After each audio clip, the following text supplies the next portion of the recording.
sa disparition a provoqué une vive vague d'émotions à travers le monde.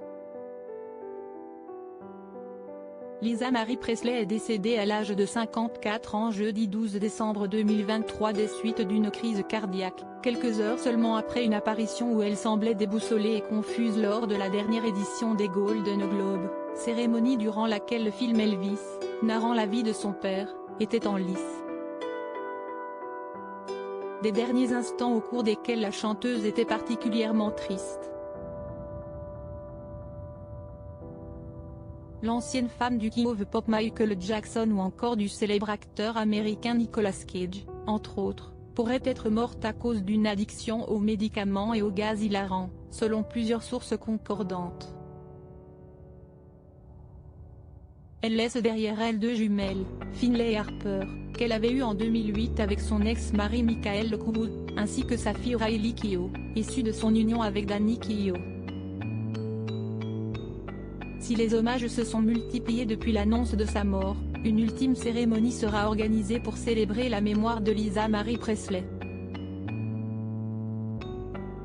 Ce sont d'ailleurs les représentants de Riley Keough qui ont communiqué les informations. Les obsèques auront ainsi lieu à Graceland, le splendide manoir historique d'Elvis Presley, dont elle était la fille unique, situé à Memphis. Un monument historique national. Elle sera ainsi enterrée aux côtés de Benjamin Keough, son fils et frère de Riley, qui s'est donné la mort avec une arme en feu en 2020 alors qu'il était âgé de 27 ans. Un décès tragique qui avait d'ailleurs particulièrement touché Lisa Marie Presley, qui a admis à plusieurs reprises avoir du mal à se remettre de ce drame. Le manoir de Graceland est un lieu particulièrement symbolique puisque c'est ici que la famille Presley s'est installée. Elvis, le king of rock'n'roll, a acquis cette demeure de 1620 mètres carrés en 1957. Il s'agit également de la première maison d'artistes à être déclarée monument historique national.